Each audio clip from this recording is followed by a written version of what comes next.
one. So I follow Gregory Johnson. He used to be a member of Cameo. He was one of the original members, and the whole lawsuit, the whole thing with Larry Blackmon is a mess. Cameo has some kind of variation up there on stage these days. I see Larry Blackmon up there with the box on his head, looking like he's just, you know, toe up from the floor up, like he's a space cadet, gone. He's just sitting there performing.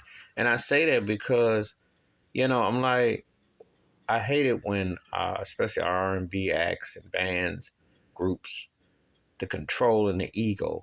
They get money from this music industry plantation, and you're a leader, and then it goes to your head and power and control, and then you just say, well, you're just a hired hand.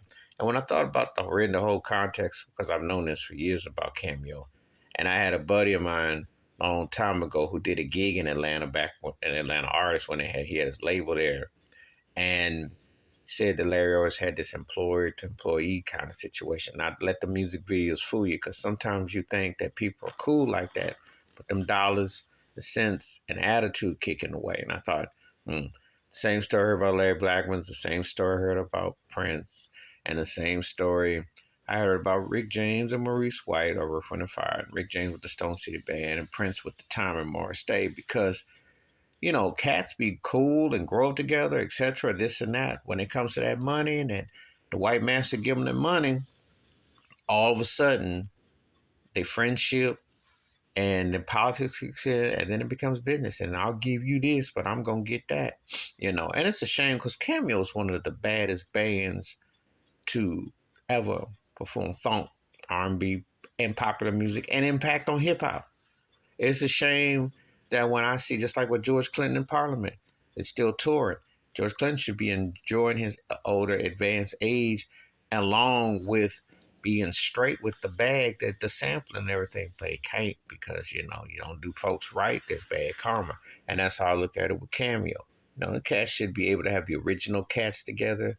You don't mean to tell me that you're such a hater and you're so stuck in your ways that you don't know that you put a better quality show on if you bring the OGs back. And that's the thing I have a problem with so much, especially when it comes to black artists and entertainment.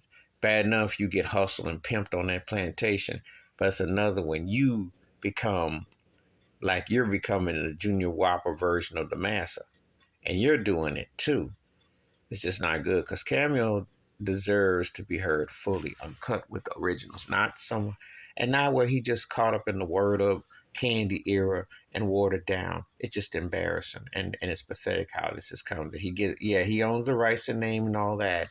However, he should square up the finances with the band, because they were a band. He wasn't a one-man band, and he wasn't by himself. They all were hands that came together. Please like, subscribe, vocal thoughts, comments, and I do respond. Thank you. Wash your hands. Keep your mind clear. Watch out for another shitter if you like. I'm out. Peace.